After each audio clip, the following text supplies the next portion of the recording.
Dr. Hossein Ashktorab is the manager of recycled water at Valley Water and a leading voice on water reuse.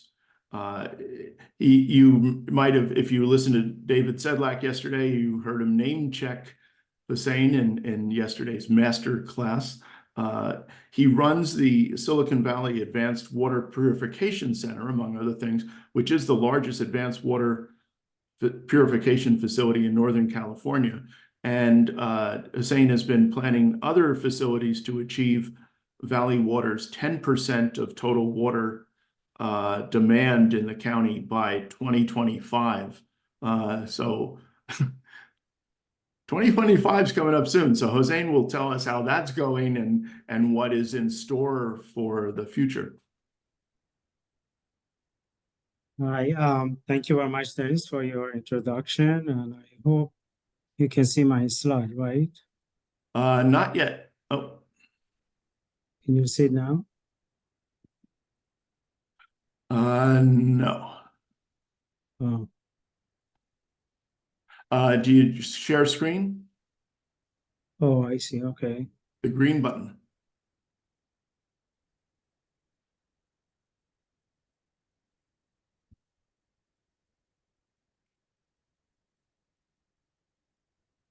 Okay. I think you can see it now, right?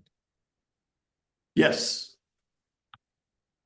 Okay. So thank you, Dennis, for your introduction and also for your invitation to actually talk about the recycling and purified water and our county. I think most of you or some of you have heard from our director, Jim Bell, talking about who we are. We are in Santa Clara County, and we are the wholesaler and providing water to 15 cities, 2 million people. And we have both supplying water to agriculture as well as the residential and commercial. So it's water supply is our main objective, plus we have other also objective tools, which is environmental stewardship. So with that, I would like to go to the next one. Yeah, and also another thing that everybody knows by now is the drought is here and it's going to be more, unfortunately, coming out, and the climate change is impacting everyone's lives, and especially the water supply. So one of the things I would like to show here is this kind of graph that's showing the blue line showing our groundwater going up and down throughout the years. So our largest reservoirs, which is under the ground, is the groundwater supply. It's really very, very important to our water supply. We are lucky in one way that we have this the largest, reservoir, which has a lot of benefit, and also another thing is that we rely on this, and plus the as mentioned this morning also, we have the imported water that's half of the water coming from outside. So if you look at the water supply master plan data, is showing that here it's kind of a little bit more complex, but I want to give you kind of brief information about what we're looking at. The left-hand side, of course, is the what you can see in the high demand and less of an impact on the imported water. On the right side, you see the high demand with more impact on imported water. Imported water is water that we're receiving from Sierra, and we don't have that much control of. We are dependent on the weather and also environment and everything else. So that's why that the red part that you see on the right-hand side, the top right-hand side, is showing the 76,000 acre feet per year of water shortage.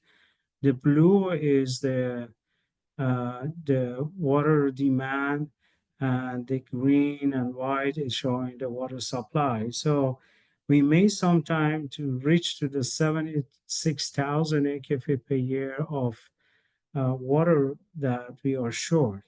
And we have other also condition that a stable demand moderately impacted imported water and a stable demand and severely impacted imported water as well too. So we always planning for the most of time for the really the worst case scenarios, and we are hoping for the the best case scenarios. So one of the things we are looking at, and the board has been looking at very carefully, is how can we make sure that we have water supply for the future. And of course, the multi-years droughts, as you have been seeing lately, is a fact, and climate change the same thing. And another thing that's really, really impacting us is aging infrastructures that we are working right now on the biggest dam that we have to fix that.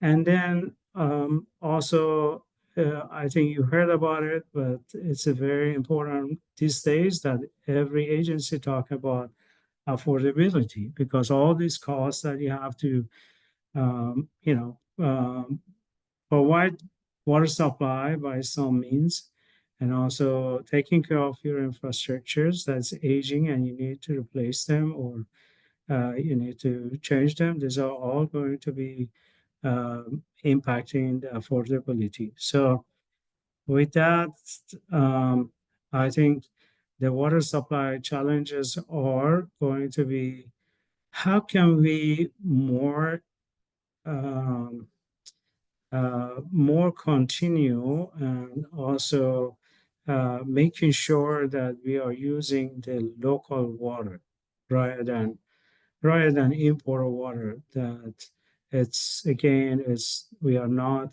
100% control of. So the local water we have like recycled water as mentioned, and um, also we have the desal to some extent. So, but what I'm talking about today is mostly about recycled water.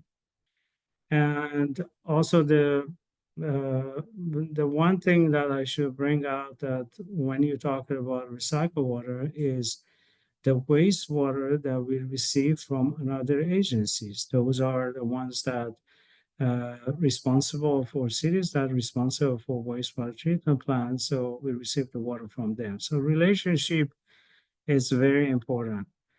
And then we're talking about portable versus non-portable. So uh, as Director Jim Bell this morning mentioned, actually we have non-portable that we provide supply um, to the commercial and also irrigation and those things. But for portable, then that's we are going to advance treat the treated wastewater, and then making sure that it's meeting all the requirements to use it for drinking water. We have four partners in the county, Palo Alto, Sunnyvale, San Jose, and South County, that we have relationship with them to get the treated wastewater from them, and working with them on expanding so-called recycled water.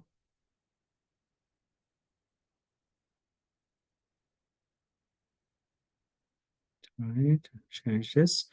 And so what we did a few years ago, we did for the first time countywide water use master plan. Means that how we can use all these facilities in the county, making sure that we have the best plan to expand recycled water, which is a purple pipe using for irrigation and others, as well as using it for portable reuse. Portable reuse is a kind of new water supply for most of the agencies in Northern California. In Southern California, they have been doing groundwater recharge with purified water for a long time, more than 20 something years.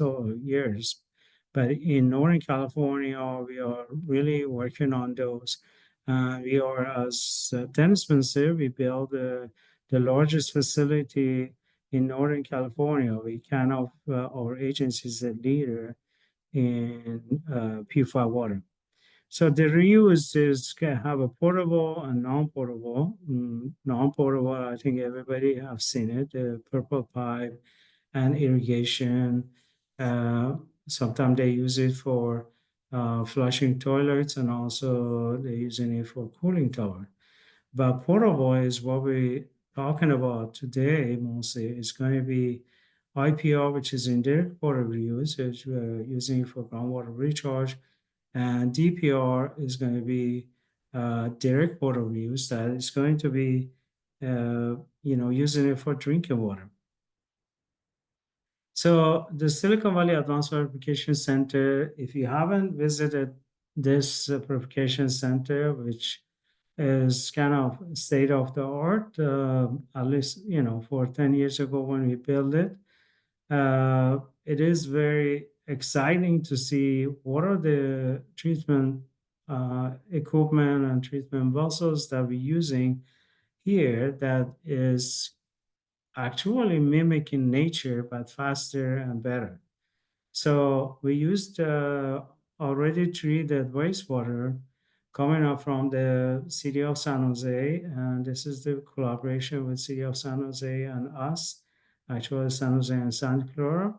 And we are using their treated wastewater and go through the advanced treatment. What we call this is advanced treatment plant, which is RO, reverse osmosis, and then MF and UV. So these are kind of typical treatment that being used for advanced treatment. So we purify the water. At this time, we are not using this water for groundwater recharge or anything.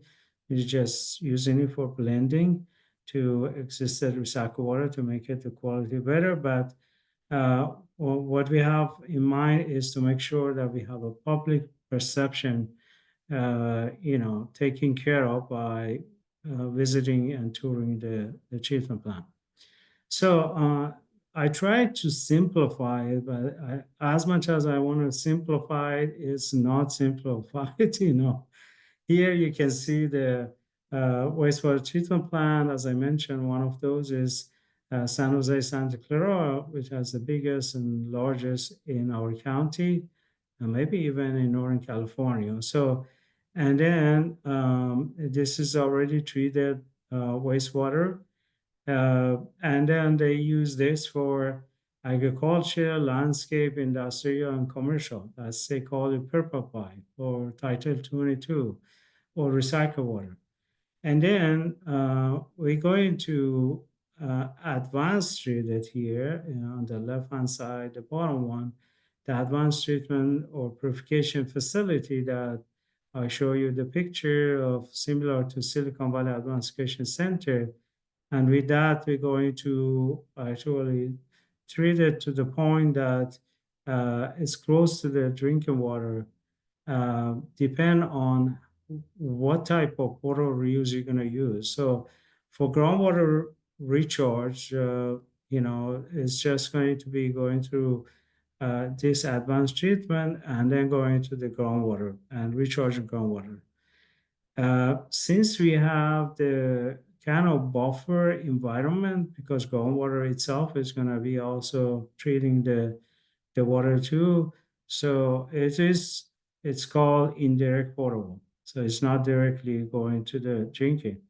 But then direct potable, that right now, I think you heard it from the news and all the agencies, because the regulation just completed and went to, the signed, and right now we have regulation that we can use for direct potable. It's going to be advanced treatment, but it's going to be much rigorous and more treatment than the what we call the Silicon Valley Advanced Education Center that we have here. So then it's going to go to the raw water augmentation, which is going to the conventional treatment plant, or going to the treated water augmentation, which is going to be connected to the pipeline. So, water reuse goal, what we have right now, the goal is 24,000 acre-feet by 2035. This is, as Dennis mentioned, is coming very fast. This is a huge undertake. This is going to be the largest in Northern California. And of course, our board has been pushing for more. We are looking into this is kind of the first that we're going to build. And then by working with our partners, we are hoping to get more. So this is kind of huge capital project that Valley Water is going to undertake. And we are looking into all the issues related to how we can move from groundwater that we were thinking about before the DPR regulation coming in. And then because at that time also we were looking into using the purified water for groundwater recharge. Now we feel that because the regulation after 10 years finally is adopted just October, about a month ago, October 2024. So with that, we actually were thinking about to do the DPR rather than IPR, and the reasons are several reasons that we think that's going to be beneficial. One of those higher water supply reliability and flexibility. More purified water could be available to use, and then it's a kind of immediate and reliable water source rather than waiting for going through the ground and then pull it out by well. So that's kind of more direct, that you can see that the benefit is going to be more, at least in our agencies. So what we need to do in order to make this happen, direct portable is not as easy as the other, water supply. Yeah, so you need to have a lot of condition to met in order to make sure that you have safe water for the public. So for the permitting, we need to build a demo plant in order to test our water and go through all the treatment train and making sure everything is good and taking the data and present it to regulatory agencies. And then also demo plan is going to help us on operator to make sure that they got the experience needed to operate this sensitive treatment plant. And then, of course, as I mentioned, we don't have the wastewater or treated wastewater. We have to work with our 4 agencies in the county, especially now we are working with the city of San Jose and Santa Clara, which is so far has been great working with them and then working on the agreements. And then the other things that's very, very important is the outreach and public perception. So we need to make sure we have people to come in and drink the water and see the treatment plant and believe in it. And training the operators is going to be another factor that we are looking into.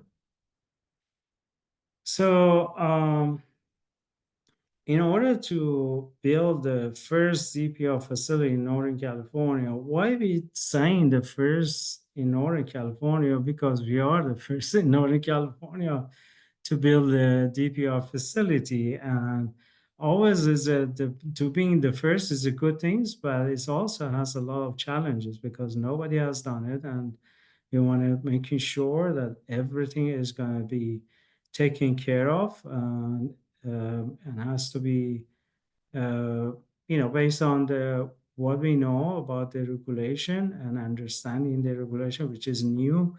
We're going to be above and beyond, making sure that there's no risk here.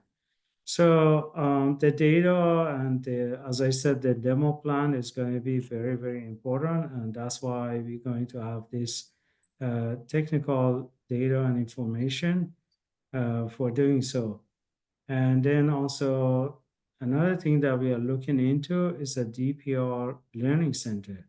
So this is a learning center. We feel that with the demo facility plus the learning center, the people can come in and look at the demo and also learning from the learning center. They go through the things that is going to be interesting to the schools, to the universities, to the public, to make sure that we can answer all the questions that the public has and build the trust that needed for using the water for drinking.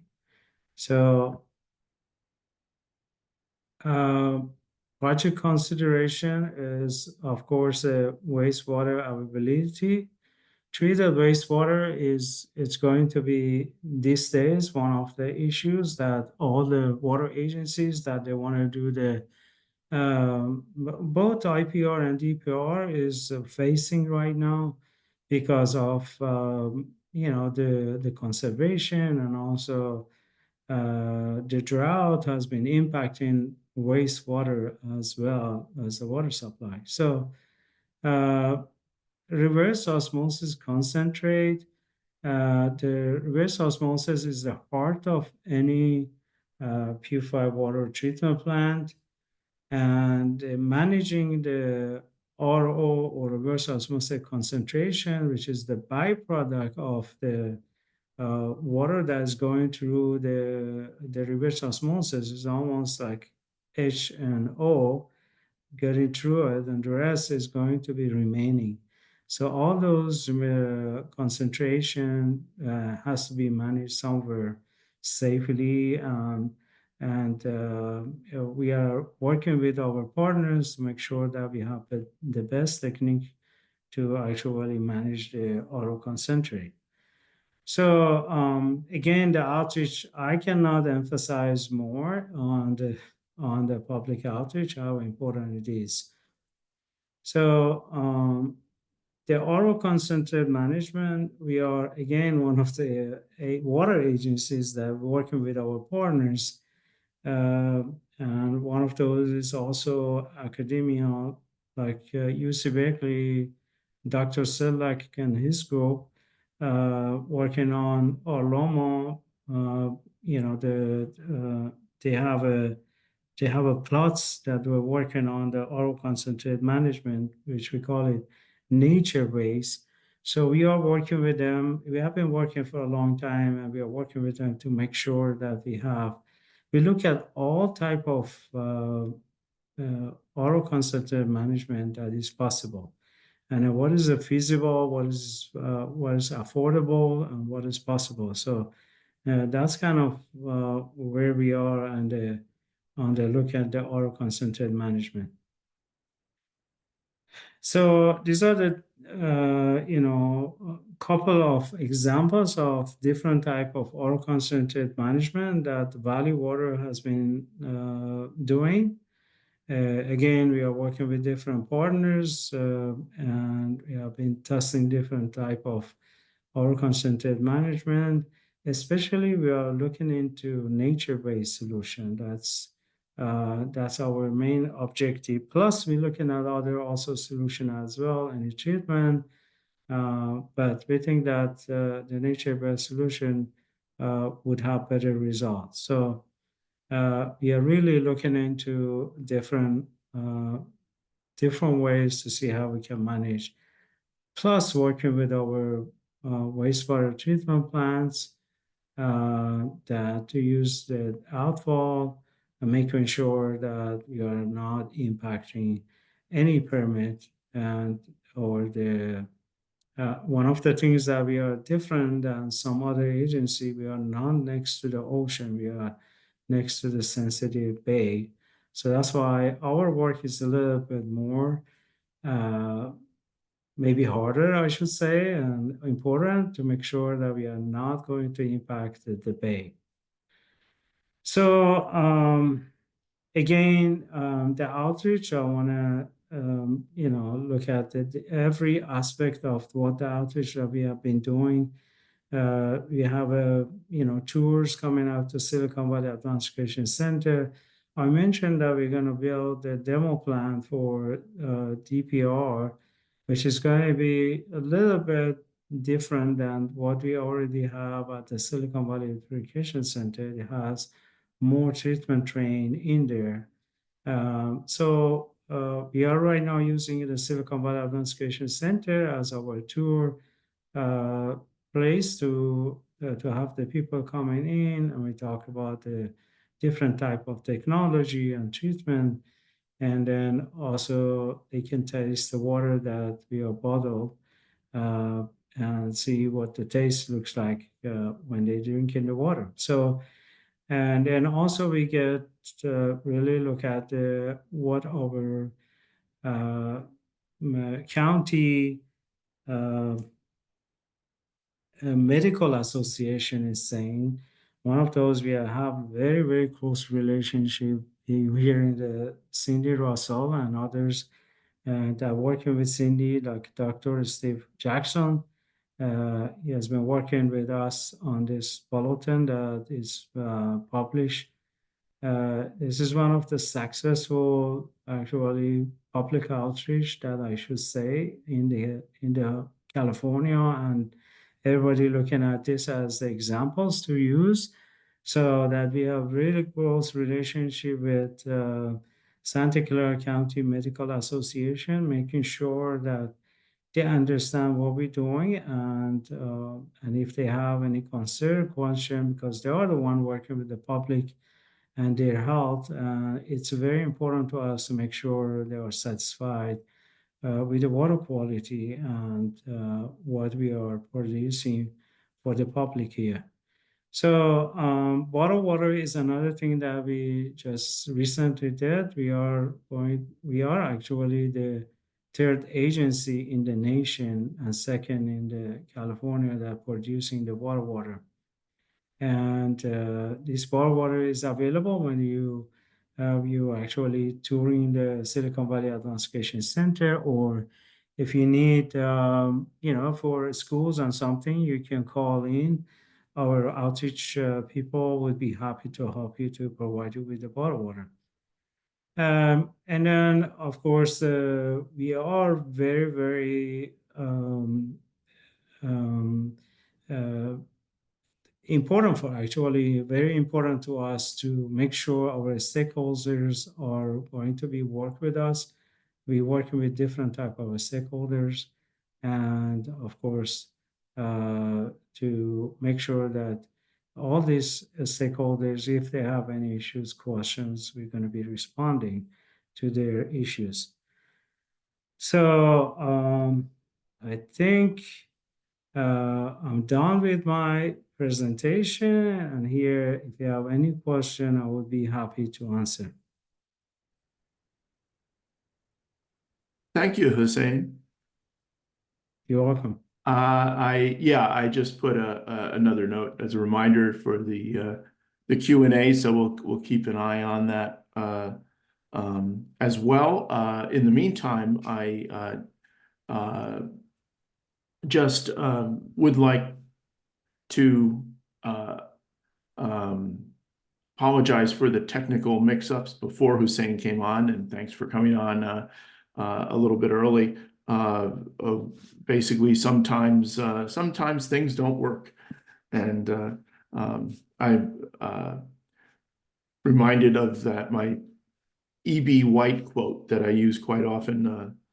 The second part of which is sometimes that makes planning the day difficult. So thanks for your flexibility. We will have the Exergy TV video we'll try to make available later this afternoon. We're doing a premiere on YouTube on that, so I'll send something about that and as well. So the I think you've answered, Hossein, everything so well that it has not generated questions. We did hear, I will say, earlier today, we heard from Dr. Priscilla Johnson about, in general, about the water, well, I mean, the huge energy and water aspects of data centers that are doing a lot of AI work, which is like all data centers these days. So, um, or most of them anyway, and which was kind of startling about the numbers of water, um, that would be needed. And so I just wondered if you had thoughts about that and how, for instance, even, I don't know if you have any insight in how that is working in San Jose and Santa Clara, which has a large concentration of data centers. I think that's a good question because we are looking into future water supply and demand.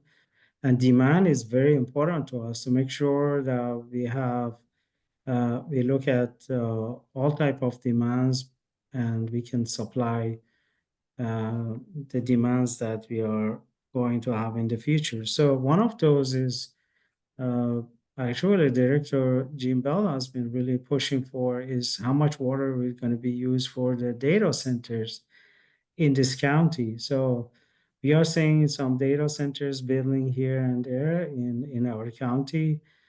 And what is mentioned today is kind of different what we used to hearing before was the AI data center is using much more water than just normal data centers. So far, what I have been at least know in our county is mostly regular data centers that they're using water, and they have been very efficient. They are looking into different ways to make sure that they are saving water, including using water and air and other techniques.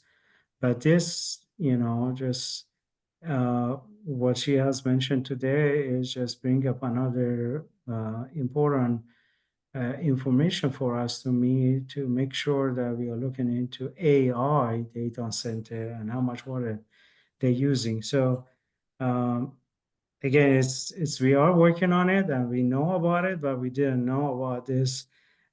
We just recently know about all this AI data Mhm. center. I don't know how many of those is going to come to our county at this time, but definitely something that we have to look at. Yeah.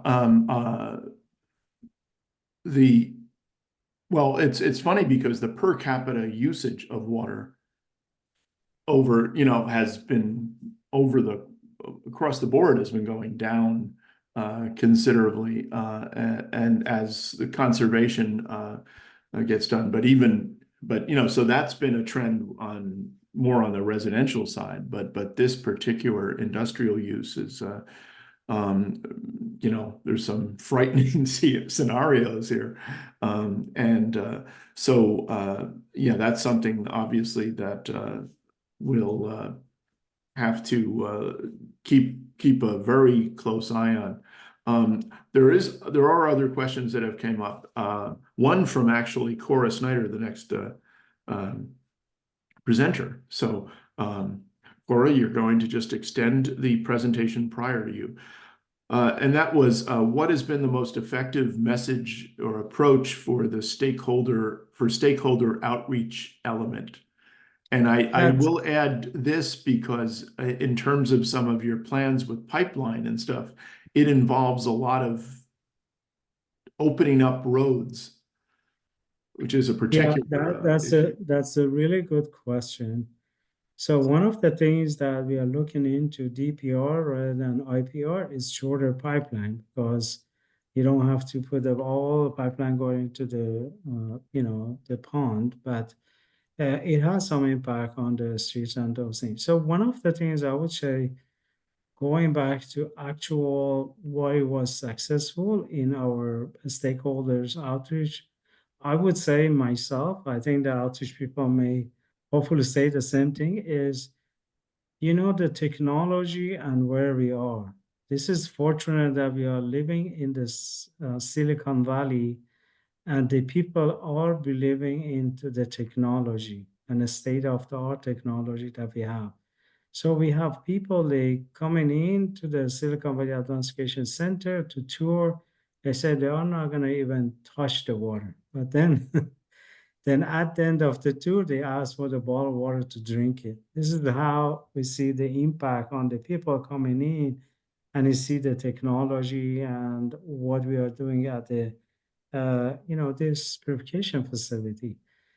Again, this is the we are at the mercy of the people who are here in this county.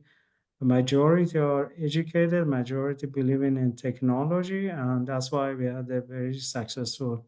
In terms of once we explain to them, they become believer. One other question came up, and this is comparative costs and energy usage. So, well, between what is called recycled water and traditional sources. So I would just change the question a little bit as far as maybe traditional water supply sources and the advanced water reuse, or the like something out of the center in Alviso. So I mean, from an acre foot perspective, how would you categorize them? The question is how much energy we use for acre foot of pure water Well, cost and energy. Yeah. or cost of energy. So I cannot at this time to tell you exactly how much the cost is because I don't have it in front of me. However, I will tell you that the purified water is not cheap. It's going to be expensive water. So we are talking about, 4,000 to maybe 5,000 dollars per acre foot.